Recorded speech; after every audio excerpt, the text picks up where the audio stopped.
إن الحمد لله نحمده ونستعينه ونستغفره ونعوذ بالله من شرور أنفسنا ومن سيئات أعمالنا من يهده الله فلا مضل له ومن يضلل فلا هادي له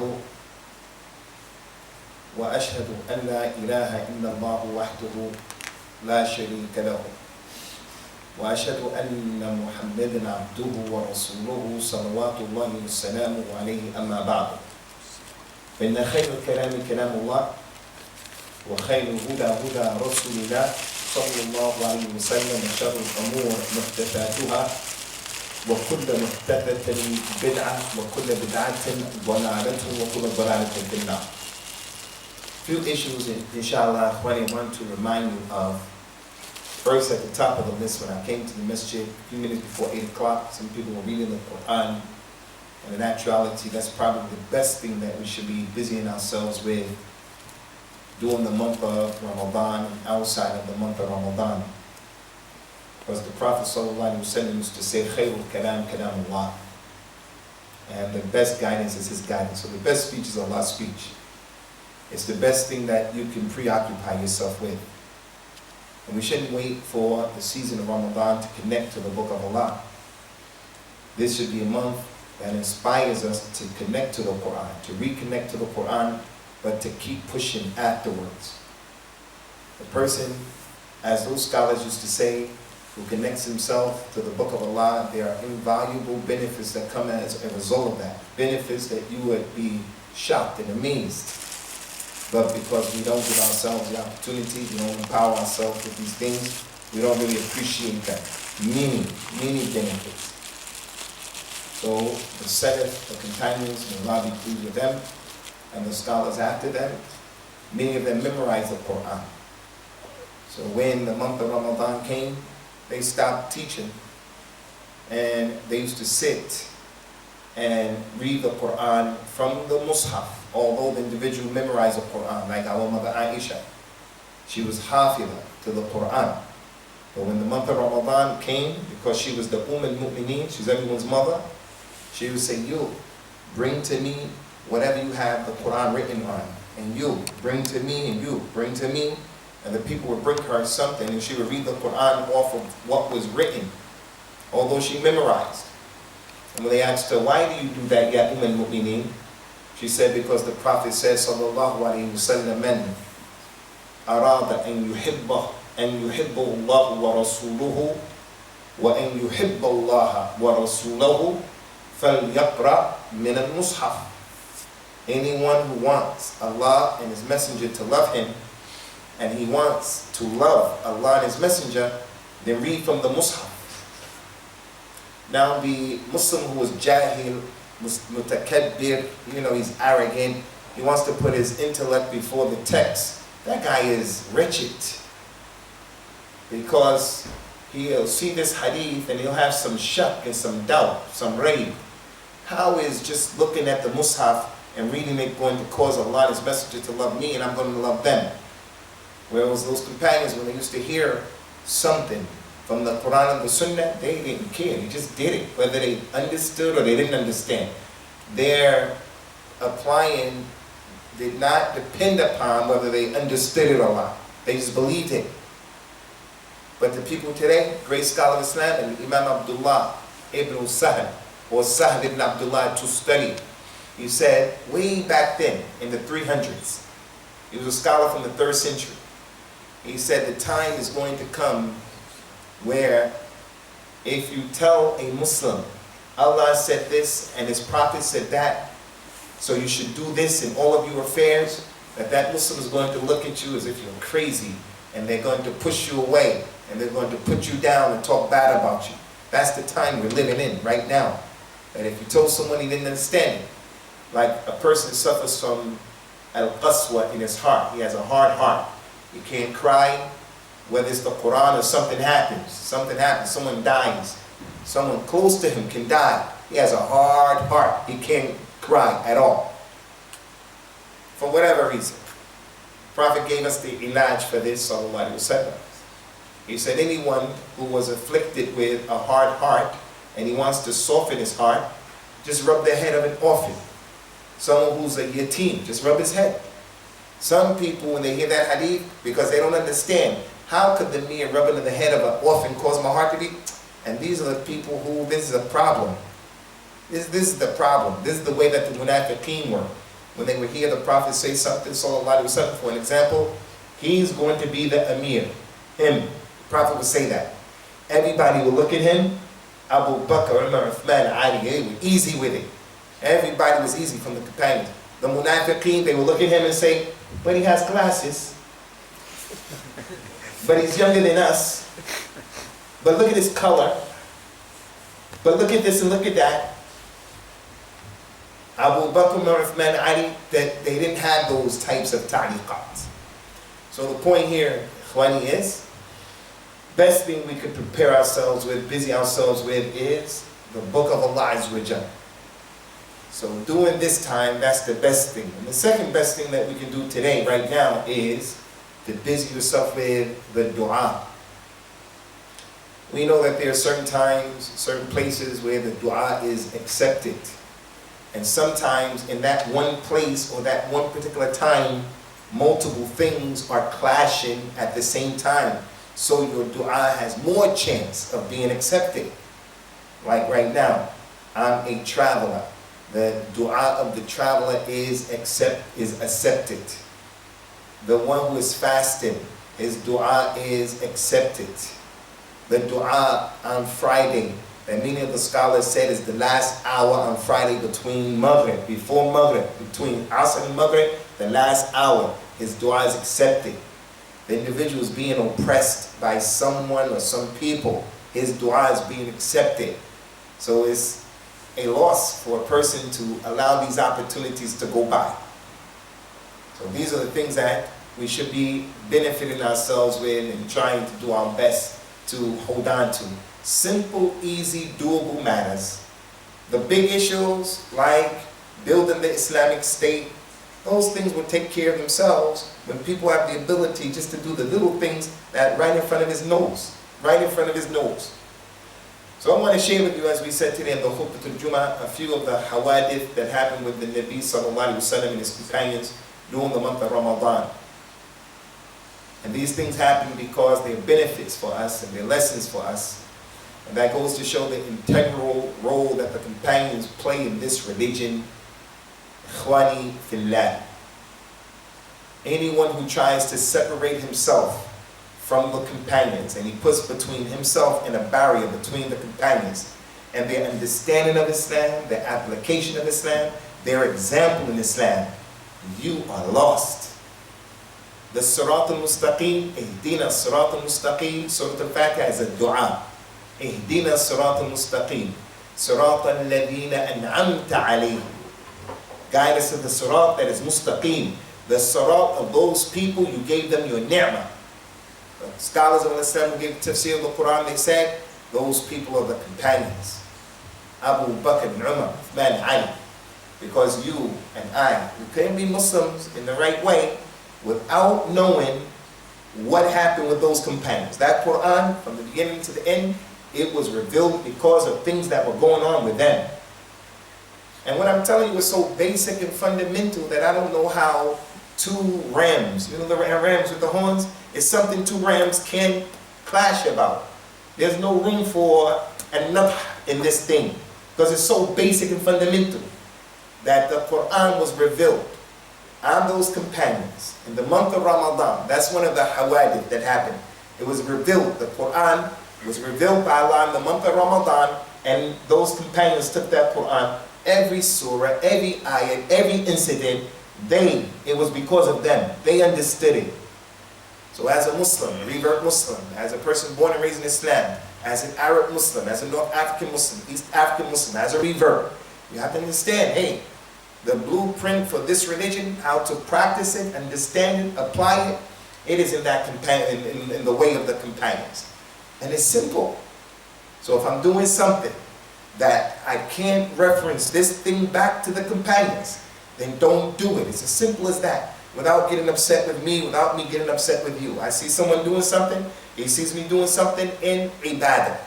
For an example, you know, those dhikr bees, for an example, I could come to you and say, dhikr bees are an innovation, don't do it. And because a person, he does it and he grew up with that and it's in this environment, he gets mad at me. So I shouldn't say it like that. I shouldn't say it like that.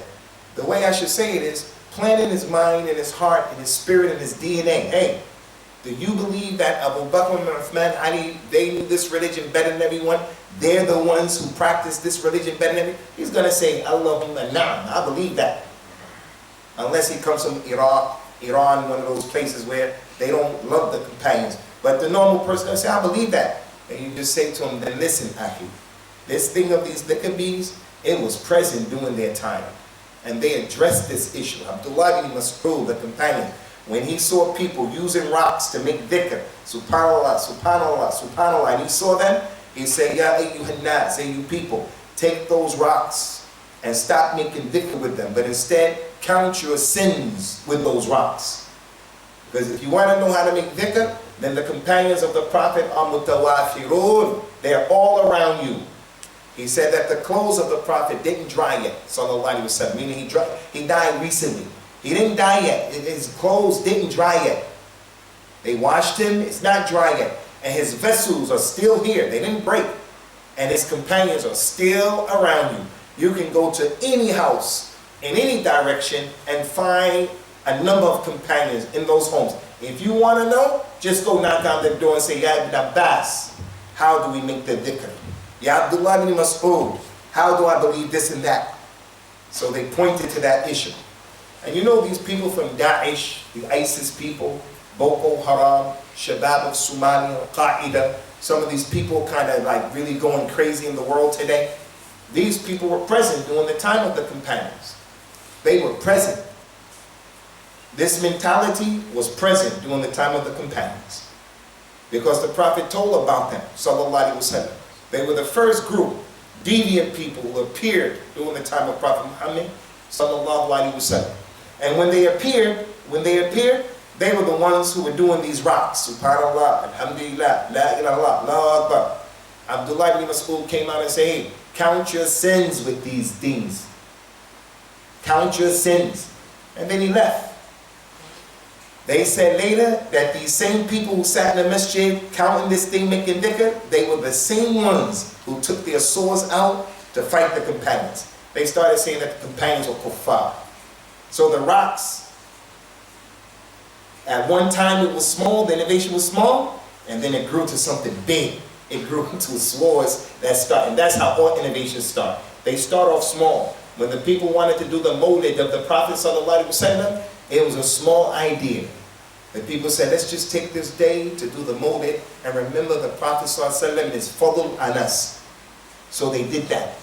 Some people made cakes, he made sweets, he made this, he made that, he made this, and that's all. Then the next year, it became something bigger, bigger, bigger, bigger, bigger, until today, it is a deen right now. It is an ibadah right now. That if you told the people, don't do that, you can't tell them like that because they're going to get mad. Hey, don't do that. He's going to get upset. You have to say to him, hey, this thing that you're doing, did Abu Bakr and Uthman and Ali, did they do that thing? If it wasn't there during the time of those companions, it shouldn't be there right now. So anyway, what I want to share with you is this hadith. Sahih Bukhari and Muslim, month of Ramadaan, the Nabi sallallahu alaihi wasallam did a lot of things with his companions, addressed a lot of issues. He came to Abdullah ibn Mas'ud, one of the ulama of the companions. He wasn't just a regular companion, as I mentioned today in the khutbah al-Jum'ah. The sins are not the same. There are minor sins and there are major sins. And the minor sins are not the same and the major sins are not the same. Some are greater than others. Also the companions, they're not the same. Some were greater than others. Abu Bakr is the greatest of all the companions. And then Umar, and then Uthman, and then Ali, and then the other 6 who were promised Jannah, and then the Muhajirin, and on and on and on. Then the people were better. The angels are not the same. The places of the earth, they're not the same. Every masjid is not the same. Every month is not the same. Allah Ta'ala makes these things how He wants to make them. But anyway, Abdullah ibn Mas'ud, he was from the ulama of the companions. Prophet Muhammad came and said, sit down. He sat down. He had the Quran. He told him, sallallahu alayhi wa sallam, Iqra alayhi al-Quran. Read to me the Quran, Ya Abdullah bin Mas'ud. Abdullah bin Mas'ud was shocked. He said, Ya Rasulullah, aqra'uhu alayk wa alayka unzila. Should I read it to you? And it was revealed on you? You're the sheikh. You're the mu'allim. You're the hafiz. I'm the student. He told him, sallallahu alayhi wa sallam, Inni uhibbu an asma'ahu min ghayri. I love to hear the Quran from other than me. So in that, right to this point of the hadith, it goes to show the humility of the Prophet sallallahu alaihi wasallam and how his existence was contrary to many of our cultures. Those of us who are from Africa, those of us who are from Asia, those of us who are Arabs, many times we say to the little guy, to the youngster, look, you're just to be seen, but we don't want to hear you. We don't want to hear you. You don't have anything to say. No, he has something to say, especially when it relates to his marriage, his own marriage, her own marriage, especially as it relates to what they think is going to work in the community, what they want is going to make them interested in moving forward. They have something to say, but they should know their position, that the elders are more important than them, but they have something to say. So look at the Prophet ﷺ, who is the teacher, but he doesn't have a problem with listening to the student. The Nabi himself, sallallahu alaihi wasallam, taught us that. Should I read it to you? And it was revealed on you? And he said, I love to hear it from other than me.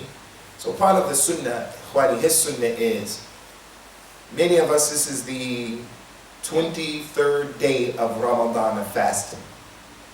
The vast majority of people in our masjid, and Allah is a'la and a'lam. The vast majority of us have not read a juz every day, because we don't have that discipline and we can't keep up with it. Our lifestyles don't allow us.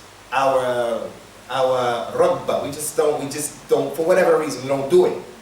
Okay, for the person who doesn't have the ability and he didn't keep up with the Quran, still, it doesn't exempt you from listening to the Quran. Inni uhibbu an asma'ahu min ghayri. I love to hear it from other than me. He used to like to hear other people read the Quran. And anytime he was walking and he heard a companion reading the Quran, he would stop and he would listen. And it happened a lot. He would stop and he would hear Ubay ibn Ka'b reading the Quran, Abu Mundir. The next day at Fajr, he said, Ya Abu Mundir, I heard you reading the Quran. Verily, you have been given from the Mizamir of Dawood. Dawood, he was given the Zabur. They have that in the Bible now. They call it the Psalms, P-S-A-L-M, where the birds and the trees used to sing the dhikr of Allah along with Dawood, and they had a beautiful melody to it, that dhikr. The Prophet told this companion, sallallahu alaihi wasallam, you've been given one of the flutes that made that beautiful sound during the time when Dawood was making the dhikr of Allah, and he stood there and he listened to him, and he used to do that a lot, sallallahu alaihi wasallam. Abdullah bin Mas'ud said, I started reading the Quran. So I started from Surah An-Nisa, and he called it Surah An-Nisa, which goes to show that the surahs that we have today, the Prophet knew the names. He gave them the names. It wasn't something that came later. So some people who try to push back Islam from those who have apostated, they used to be Muslims born in Islam, raised in Islam, and they apostated because they live in the West. They apostated because Allah didn't want for them hidayah. And from his dua, when he used to make sajda, when the Prophet used to make sajda, sallallahu alaihi wasallam, he used to say, Allahumma ya muqallib al-qulub, thabbit qalbi ala ad-din. Oh Allah, establish my heart on this religion. Because if a person is not careful, it is easy for him to lose his religion. That can happen to anybody.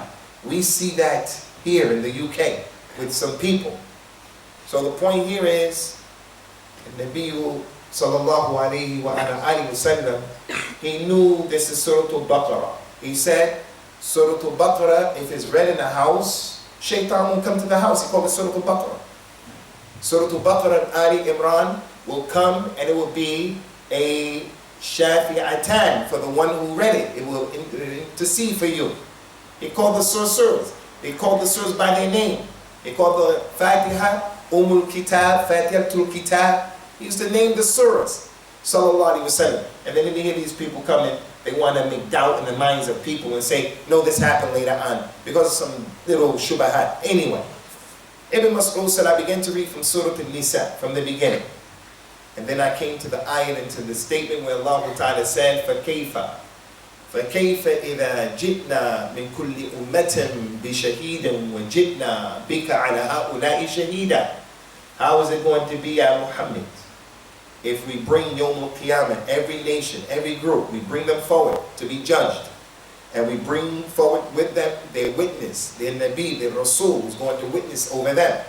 And then we bring your ummah forward, Yawm al-Qiyamah, we're going to bring you, Ya Muhammad, to witness over your ummah. The Nabi sallallahu alaihi wasallam, when he heard that ayah from Ibn Mas'ud, he said, Hasbuka, stop reading. At the end of the ayah, he didn't cut him off in the middle of the ayah. He waited till he got to the end of the ayah, he said, Hasbuka, stop there. Ibn Mas'ud said, I looked up, فَإِذَا عَيْنَاهُ تَذْرِفَانِ, and his eyes were shedding tears. He was crying when he heard that ayah. Some of the scholars of Islam, they want to find out, why would that ayah make the Prophet cry, sallallahu alaihi wasallam? One of the reasons is because they said he knows that his ummah, the people from his ummah, he's going to have to bear witness on them that they were not doing it the right way. So he's going to be a witness against them and not for them. And he loves them. It's like one of us and our mother or our father. If someone told you had to go to court to be a witness against your mother and your father, and then they said to you, the judge or the lawyer on the other side, the barrister said, your mother did this, didn't she? You don't want to say, yes, my mother did that. It's hard for you to expose your mother like that because you love your mother. Now, if a person is put in that situation, he has to do it. So Allah commanded many ayahs of the Quran. Kunu shuhada lillahi. Shuhada. You have to stand up and you have to be witness for Allah. Bil qasdi, with justice. Walau ala anfusikum aw al-walidain. Aw al-walidan. And you got to do that even against yourselves and your mother and your father. So he cried because he's going to come Yawm al-Qiyamah, he's going to say, this is the fast that I brought, but this is the fast that they did. This is the Hajj that I brought, but this is the Hajj that they did. This is the Tawheed that I brought, but this is the Tawheed that they understood. So there's going to be a marked contrast. So that reality, they said, made them cry. The month of Ramadan, one of the reasons why we fast in the month of Ramadan is so that we can feel sensitive to what our other Muslim brothers were feeling, what they're feeling. I saw a program yesterday on the iPlayer, BBC iPlayer, came on last week about the children of Gaza, the Jewish ones and the Muslim ones. And there were a big contrast between the two of them. But the lady was trying to show how the war has affected both of them and how both of them are thinking for the future, inshallah. When I looked at the Palestinian, it was a big difference. Their city was destroyed. And the Jews over here, they were living in comfort. But nonetheless, they were having issues as well because of the bombs as well. But it was nothing like what the Palestinians had to endure and the level of poverty of the people. So we become sensitive. And although this lesson, everyone appreciates it, wow, in the month of Ramadan like today, we're going to waste a lot of food. We're going to waste a lot of food in the month of Ramadan. In our homes and out of all places in the masjid. This is the last place we should waste food. So the Prophet brought a religion, sallallahu, don't waste any food. His ummah wastes food in the masjid. Which gives you this thing about what our reality is. 15, 20 years ago, if you made Hajj and you slaughtered the animal for yourself, when the pilgrims used to slaughter the animals 15, 20 years ago in Mecca, they had to dig a big hole. After you slaughtered, they would throw 30,000, 40,000, 50,000 carcasses in the hole and bury it. Why? Because the carcasses were spoiled.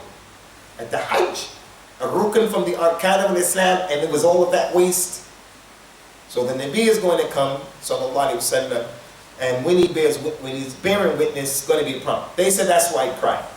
Another group of them said that he cried because There's a tremendous ni'mah from Allah. And if Allah gave you a ni'mah, you have to take care of that ni'mah, whatever it happens to be. He gave you the ni'mah of being able to see, gave you the ni'mah of being able to have an intellect. He gave you a mother and father, gave you a wife, gave you children, gave you some stability. Any ni'mah that Allah gave you, you have to give shukr for that ni'mah. And there are many things that can be mentioned about the ni'mah of Allah. So he used to do that. For an example, he will walk down the street and he will see a date on the ground. He will pick the date up and not leave it on the street. And he will say, Lola anni khashitu annaha min as-sadaqa la akaltuha. If I wasn't afraid that this was from sadaqah, I would have eaten it, although it came off the ground. And then he would give it to someone who deserved it, or put it in the Bayt al-Mal. But he wouldn't allow that ni'mah to remain on the ground, on the floor. Now one of us, we see that as insignificant. That's nothing. No big deal. That's a small issue. But to the Nabi sallallahu alaihi wasallam, that he wouldn't allow that to remain there. The ni'mah. We've been telling people this throughout the month of Ramadan. The ni'mah. He told the people sallallahu alaihi wasallam, when you eat, clean off your plate and don't leave anything on your plate. Don't leave one habba of rose on your plate, not one. And if there is like water, like maraq, the juice, he used to take it and he used to get it up and eat it all. And then after that he said, don't leave it on your fingers neither. He used to lick his fingers. Why? He said, لا تدرون أين تكون البركة في طعامكم. You don't know where the barakah is in your food. So he would lick his fingers, not allowing even the residue of the food. If you do like this, it rolls off. He saw that as a ni'mah.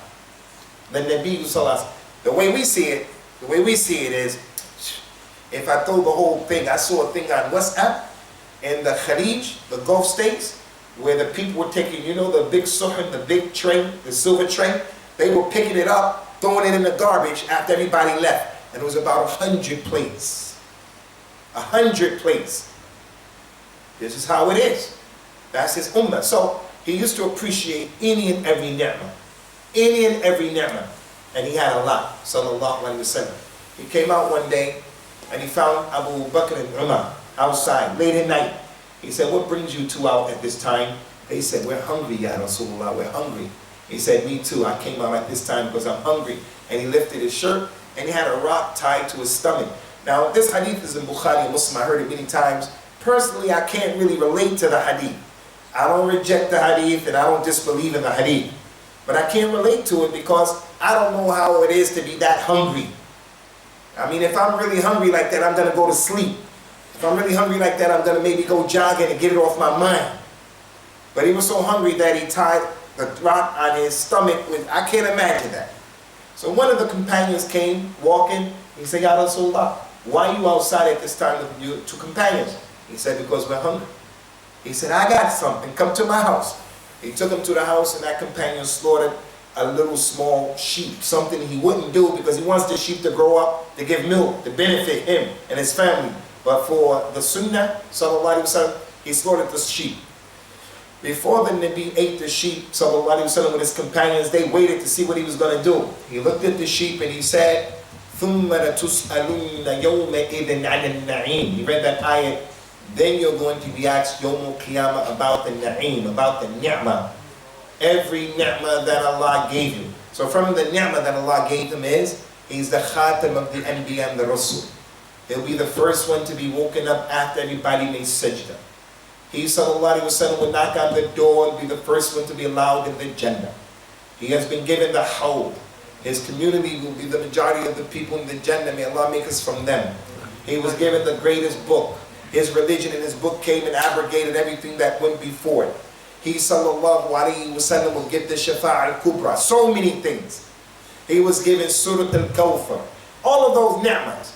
So he used to appreciate, he would show his appreciation in different ways. Sallallahu alaihi wa ala alihi wasallam. So anyway, ikhwani, the Nabi sallallahu alaihi wasallam, he was crying. As a result of, he's going to be made a shaheed over this community. Now the reason why I'm bringing this to your attention about this particular issue is, number one, I want to remind you brothers about the importance and the sisters of listening to the Quran. You can't read the Quran, there's no excuse. Listen to the Quran. Even if the person doesn't understand the Quran, get someone who reads the Quran in a nice way and listen to it and appreciate it. And there are many Qur'an who are out there that when you hear that Quran, it has an effect on you psychologically, even if you don't notice that. And there are a lot of issues. I'm going to mention as many of them as we can possibly mention. I love to hear the Quran from someone other than myself. In addition to that, Abdullah bin Mas'ud, he was one of the 4 companions. If someone were to ask you, who were the companions who knew the Quran better than everybody else?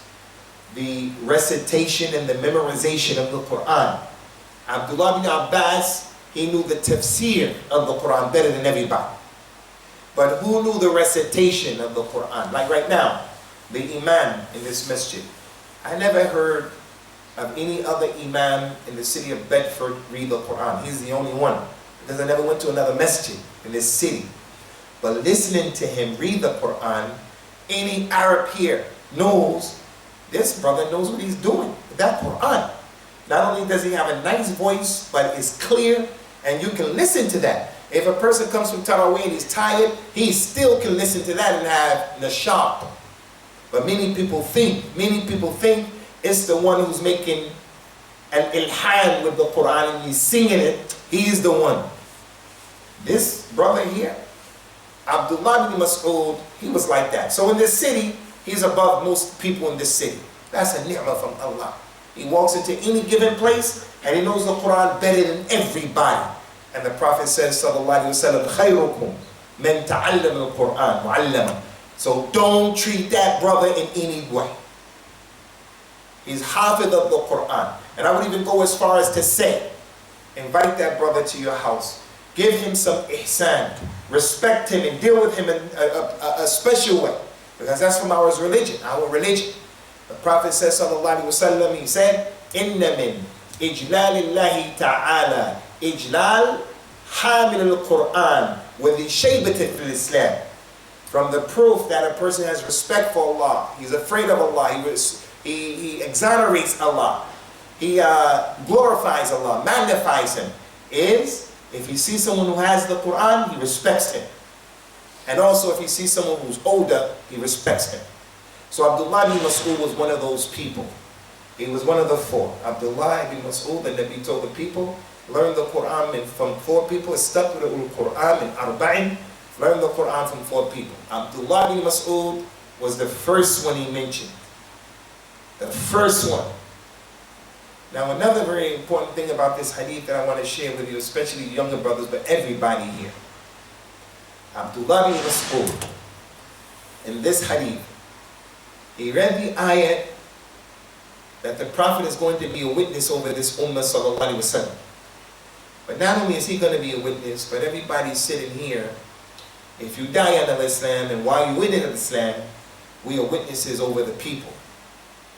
And this is one of the big problems that we have when we don't practice Islam properly.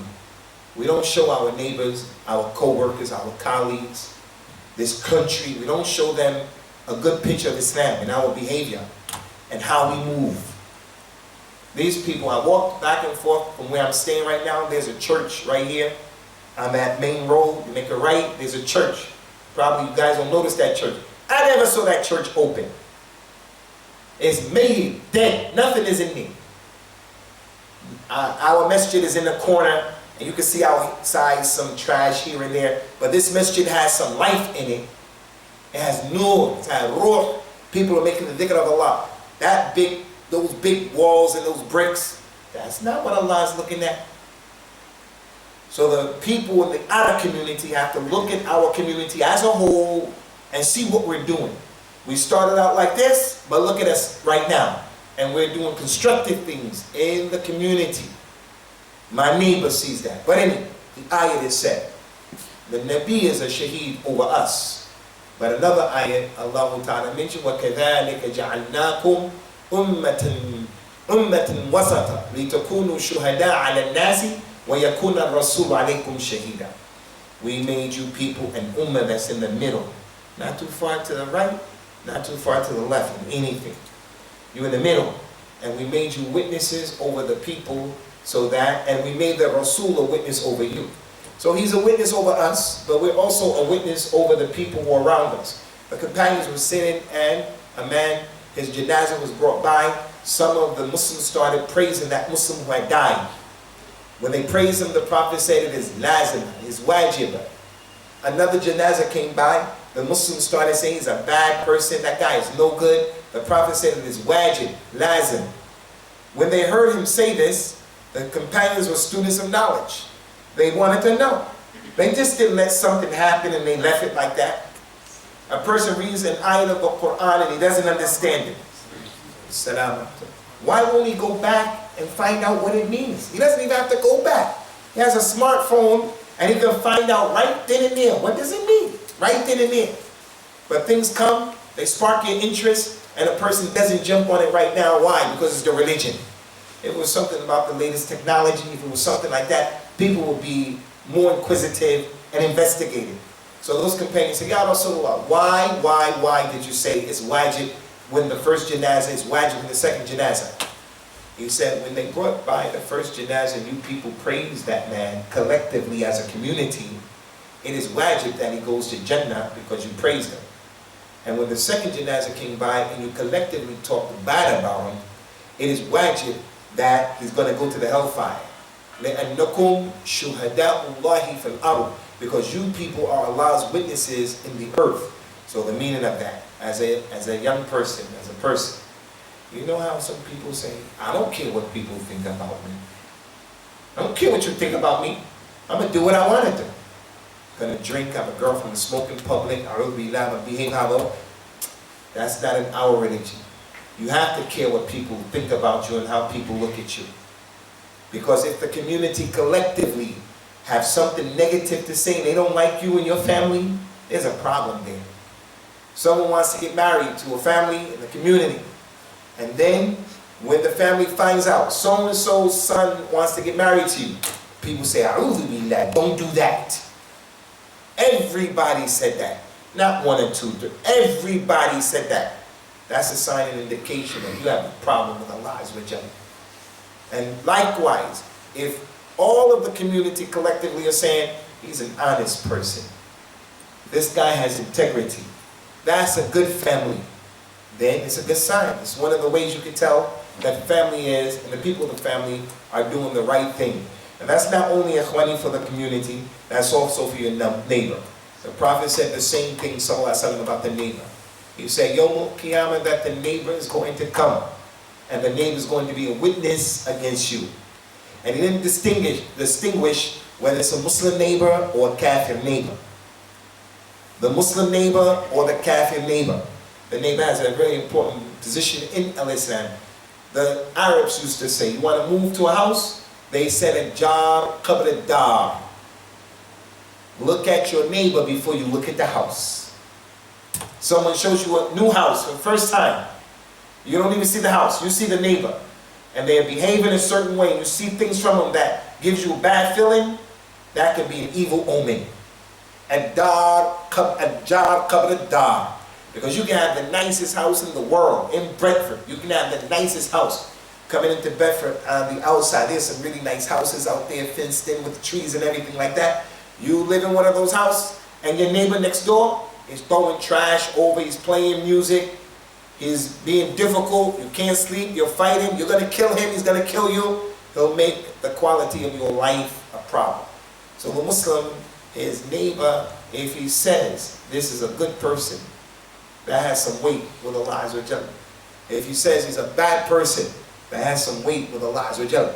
And that's why the neighbor has been mentioned in the Quran and many ayat and the authentic sunnah. The Nabi mentioned sallallahu alayhi wa sallam, Kana Jibril yusini bil jar hatta dhanantu annahu sayuwarrithuhu.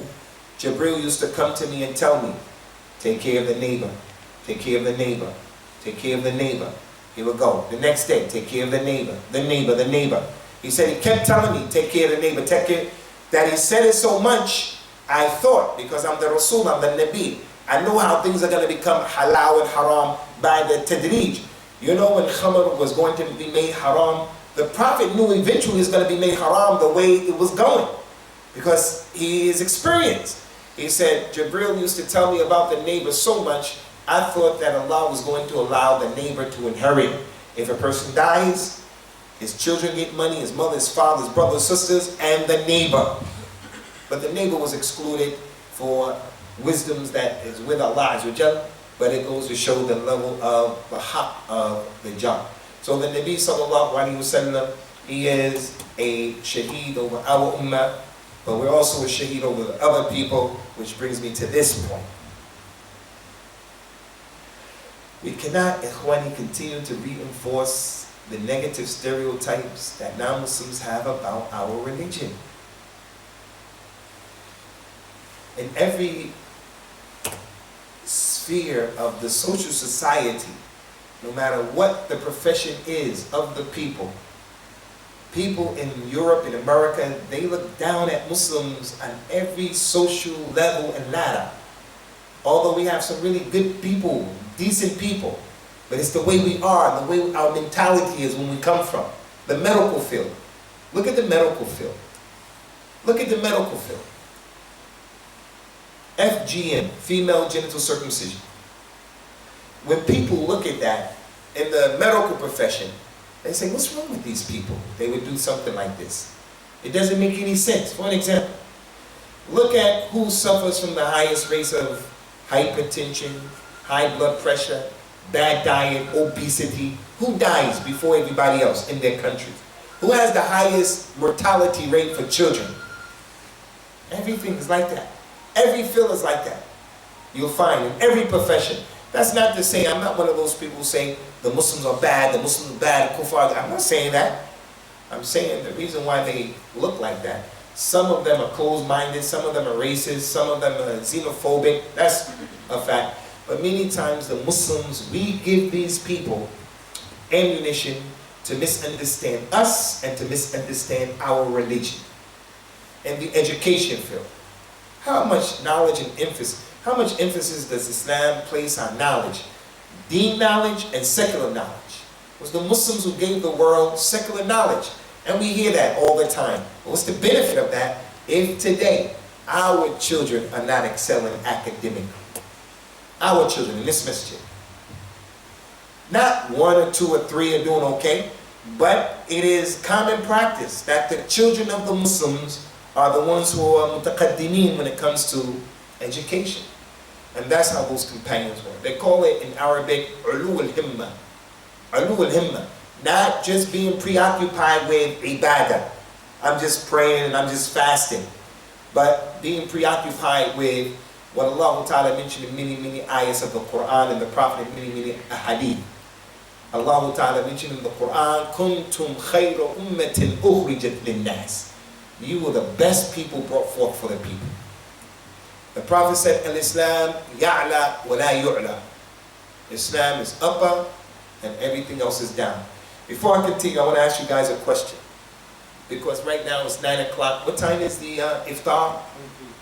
23. Some of you are really looking spaced out like you're hungry and stuff like that. I don't want to be too rough and too difficult. Are you guys okay? Because some people, some of your mouths are white and it's dry and stuff. Are you guys okay out there? No, seriously, because I don't want to make it. Some of you are mean mugging me like this, looking like this, like you know, a hungry man is angry. He's angry. See how you guys, you know, laughing now? Like this is how I like. I don't want you laughing, but I'm just saying. You seem like you're with me now. All right. Then the last thing that I want to mention, Ikhwani, I open up the door real quickly just for some Q&A. There are some hadith, Ikhwani, that are fabricated from the Nabi, from the people make up from the Nabi. And based on these hadith, people rob themselves or allow themselves to be robbed in the month of Ramadan because fabricated and weak hadith are a problem. There's one hadith that says, there's the month of Ramadan, the first 10 days is a rahmah, and the second 10 days it is maghfirah, Allah's forgiveness, and the last 10 days is what? Freedom from the hellfire. And when people on the last 10 days, they start trying to get free from the hellfire, and this is not true. The hadith is fabricated. All of Ramadan is a rahmah. The Quran was revealed in the month of Ramadan. And Allah said about the Quran, وَنُنَزِّلُ مِنَ الْقُرْآنِ وَنُنَزِّلُ مِنَ الْقُرْآنِ مَا هُوَ شِفَاءٌ وَرَحْمَةٌ لِلْمُؤْمِنِينَ. The Quran is a rahmah and shifa, all of it, in the beginning and the end, throughout the year. The other thing about the maghfirah, the hadith said, "Man sama Ramadana imanan wa ihtisaba, ghufira lahu ma taqaddama min dhanbihi." Whoever fasts the whole month of Ramadan with iman and wanting a reward, he'll be forgiven for his sins. All of them that would be for. Man qama laylatul qadr imanan wa ihtisaba. Anyone who prayed laylatul qadr, he's going to be forgiven. So the whole month is maghfirah. And also he said, sallallahu alayhi wa sallam, every day, Allah frees people from the hellfire in the month of Ramadan. Every day, from the beginning to the end. So there was that individual who started off Ramadan and he was fired up and he was ready. And now he slowed down. Now he is not thinking 2, 3, 4 times about swearing and cursing, watching this program, watching that program, wasting his time. Now he'll say, I'm not going to the masjid because he's tired now. He's slowed down. And then there's a person with the beginning of Ramadan, he wasn't very active. He was slow. But now he's really into it. That second one is better than the first one. That second one is better than the first one. Because people are different categories in Ramadan. There's a person who fasts and he doesn't get anything from his fast. There are people from the Sabiqeen and Awwaleen, they're really way out there doing a lot. And then there's people in the middle, and then those people are dragging their feet. They're different. There are people who fast and they don't pray. People who fast, sleep all day. There's a hadith that says, "Noam as-sa'im ibadatun indallah." The sleep of the fasting person, if a person is fasting but he's sleeping, his sleep is ibadah. So in the Gulf states, people sleep all day. And they get up and they go and pray and they come back and they sleep all day. And then they stay up all night. And I can tell you, and I see where you guys are from. We're from West Africa, East Africa. We're from North Africa, where we don't have the wealth. We have the wealth, but it's not being shared the way it is in the Gulf states, the wealth of the Gulf states, the wealth of Europe.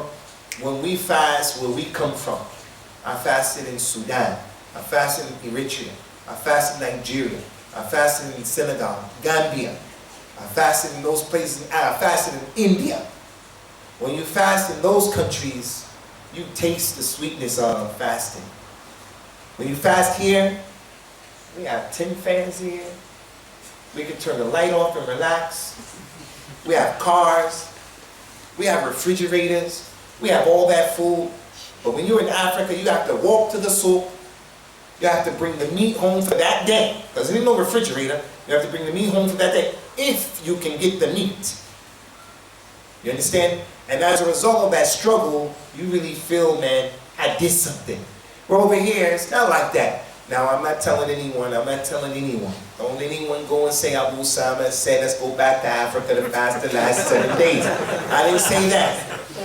I didn't say that. What I'm saying is, the more you put in, the more you feel you're getting out of it. Don't make it difficult for yourself. So anyway, the one who is really pushing right now is better than that other one. Prophet mentioned, sallallahu alaihi wasallam, "Innama al-a'mal bil khawatim." The deeds will be judged by the last thing that you do. The end, the last thing of your life, like when you die. If a person dies in the month of Ramadan, if he dies making Hajj, if he dies leaving the masjid for Taraweeh, if he dies after doing the khutbah, he dies doing a good thing, sitting down making the dhikr, then that's going to determine where he's going. The Prophet says, sallallahu alaihi wasallam, that a man will do the deeds of the people of Al-Jannah until the qadr, what was written for him, overtakes him. And then he starts to do the deeds of the people of the hellfire, and he dies, and only between him and that Jannah was just a short distance. But what was written for him overtakes him, he starts doing the deeds of the people of the hellfire, he dies and goes to hellfire. And then there's another man who does the deeds of the people of the hellfire. He's a bad person, she's a bad person. And then death is close to them, between them and the hellfire is a short span, just like that. What was written overtakes them, and then they start doing the deeds of the people of Jannah. and then they die and they go to Jannah. He said, verily the deed will be judged by the last thing that you do. So right now we're in the masjid, giving a talk, listening to the talk, waiting for iftar, waiting for this. If you die in this state, it's a good sign. Doesn't mean for sure, but it's a good sign. And that's why you always have to make yourself cognizant. Do a good deed. Read the Quran. Always think to yourself, I can die anytime. I don't know, I just want a show of hands. How many of you people know someone who died in the month of Ramadan? If you know someone who died, you know anybody who died in the month of Ramadan? I know what appear to be good people and bad people in the month of Ramadan. Old people and young people, especially young people, who died in the month of Ramadan. They were with us last year, and they're not with us now. And if I knew that it was going to be my last time seeing Brother Bashir, if I knew that, Allah yarhamu, he drowned about 5 days ago. A young brother going around giving dawahs, getting money for the kids in Syria, doing so much work. He's one of our young shabab in Birmingham, was very active from Somalia. Educated brother, very active, loved in the community. We got a message, his brother went to Sweden, was in a boat capsized, and he drowned. Just like that. Here today, gone tomorrow. If I knew that that was going to be the last time I was going to see that Brother Bashir, I'd have told Bashir, hey Bashir, let me get a hug from you. Listen, make sure at every opportunity you read that Quran and you engage yourself in something that if you die and check out, that's the last thing that you do. And the way you are able to continuously stay on that is by surrounding yourself with people who think like that. If you surround yourself with the riffraff, with people waste your time, he's going to tell you, let's go watch the game, let's go watch the fight, let's go do this, let's just talk nonsense, let's just waste time. But people of the deen, they're going to remind you, hey, let's do this. Let's go and visit that person who's sick. Let's learn that. Let's do this. And it doesn't mean you don't have time to have fun in your life. It doesn't mean that. This is a person who's making jihad, inshallah, trying to be an individual who has the understanding. Make the last thing that you do from those things that Allah Azza wa Jalla is pleased with. So we're going to stop here, inshallah Azza wa Jalla. Brothers have any questions for like 5 minutes, that's it. Concerning Ramadan and the ahkam of Ramadan, you can put your question forward. Alaykum Shaykh.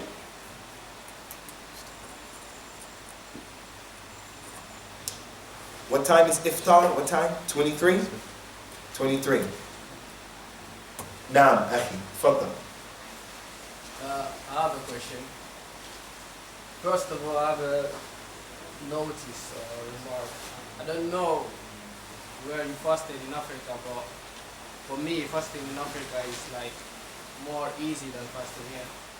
Because in Africa, everyone fasts around you and everyone talk about Islam around you. And here, you don't see that. People are actually open and...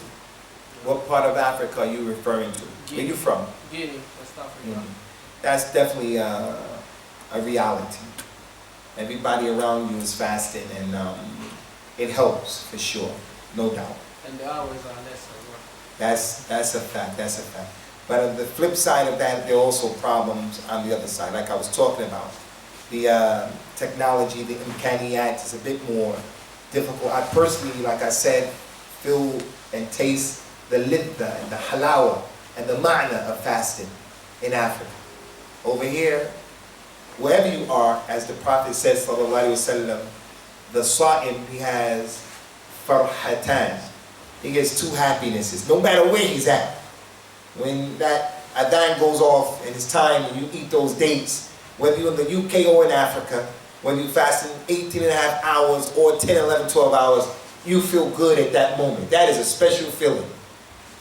That is a special feeling. That's why some of the scholars, I gave a khutbah about the adhan. You should say what the mu'adhin is saying.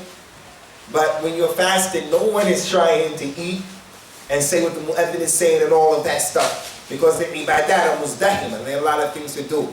So, wherever you are, you're going to be happy. So, that's true to a certain degree, but it has its challenges as well. No doubt about it. Any more questions, Ikhwani? Any questions about the Hajj, the Eid, Zakat, anything?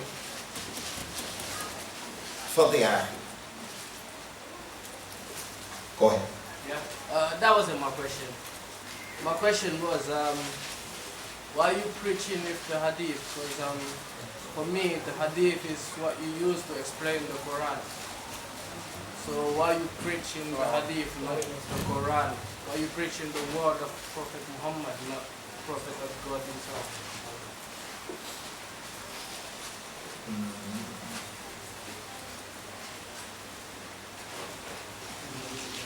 Well, there's many reasons for that, because the Quran told us to do that.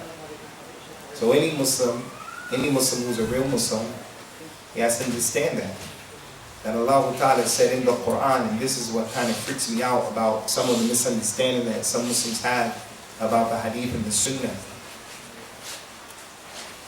Some people who say that they follow the Quran and they believe in the Quran, but they minimize the importance of the Sunnah. The Quran itself said, وَمَا أَرْسَلْنَا مِن رَسُولٍ إِلَّا لِيُطَاعَ بِإِذْنِ اللَّهِ. We have not sent the messenger except that he should be listened to and obeyed. That's what Allah said. So whatever the Prophet says, people have to listen to him. Allah Ta'ala said in the Quran, وَمَا كَانَ لِمُؤْمِنٍ وَلَا مُؤْمِنَةٍ إِذَا قَضَى اللَّهُ وَرَسُولُهُ أَمْرًا أَنْ يَكُونَ لَهُمُ الْخِيَرَةُ مِنْ أَمْرِهِمْ. It is not permissible for a believing man or believing woman, a real believing man or believing woman. It's not permissible for either one of them. If Allah or His messenger say something, decide something, to have any say something. Allah said in the Quran, in the Quran, يَا أَيُّهَا الَّذِينَ آمَنُوا أَطِيعُوا اللَّهَ وَأَطِيعُوا الرَّسُولَ وَأُولِي الْأَمْرِ مِنكُمْ. Oh, you believe, obey unconditionally Allah and His messenger, unconditionally, and obey those who have been put in authority over you. Now I'm going to end with this example and then we're done, inshallah. Huh? Just one question. 1 minute? Just one question. Okay. I'm going to end with this with you, inshallah. Prophet came into the Masjid sallallahu alaihi wasallam, and there was a man by the name of Abu Sa'id ibn Mu'alla. He was praying his Sunnah prayers. Rasulullah came in and said, "Hey, Abu Sa'id, come here." And the man was praying. And the man kept praying his Sunnah prayers. And he sped it up and said, "Sallallahu alaihi wasallam," and then he came to the Prophet. Rasulullah said, "Didn't you hear me calling you?" He said, "Yes, Ya Rasulullah, but I was praying." He said, "But didn't you read where Allah said in the Quran?" Are you listening to me, man? You listening to me? He said, "Didn't you read in the Quran where Allah said, Ya ayyuha alladhina amanu istajibu lillahi wa lirrasul idha da'akum lima yuhyikum?" Oh, you believe, answer what Allah calls you to and answer His messenger when they invite you to that which will give you life. He was praying to Allah. But the Prophet called him while he was praying, and the man kept praying. After he finished, he said, "You didn't hear me calling you?" He said, "Yes." He said, "Well, you should have come when I called you. Stop praying, just come." Why? Because when the Prophet says something, and it's authentic that he said it, the Muslim doesn't say, "Why are you preaching the hadith and not the Quran?" Because the Quran is revelation from Allah, and the hadith is revelation from Allah. And there are many examples to show. If a person doesn't respect that hadith, he's going to be a mulhid. He's going to be a, what do you call it? A heretic person. He won't be able to practice his religion. Now, Juma. When is the Zakatul Fitr supposed to be given?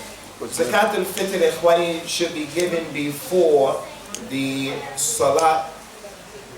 It should be given on the day of the Eid, and the Salah should be delayed so that people can give that Zakatul Fitr. But Abdullah bin Umar, Abdullah bin Abbas, they used to give the Zakatul Fitr 2 days before. They gave it 2 days before the Eid, but some people get busy. That's just their condition. So since we have those companions doing that, if an individual is in a situation where he wants to give it early, and the masjid wants to collect it early, because if we wait until that day, we won't get it to the people in time, and this is something that is permissible. Something that is permissible. Okay, I'm going to stop here, inshallah. Use these last seconds to make dua, because the dua of the fasting person before he fasts, breaks his fast is accepted. So it's more beneficial to make dua during this time. But if you choose not to make dua, then respect the people who are making dua, inshallah, by not being rowdy in the masjid. هذا وصلى الله وسلم وبارك على نبينا وعلى آله وأصحابه أجمعين. السلام عليكم.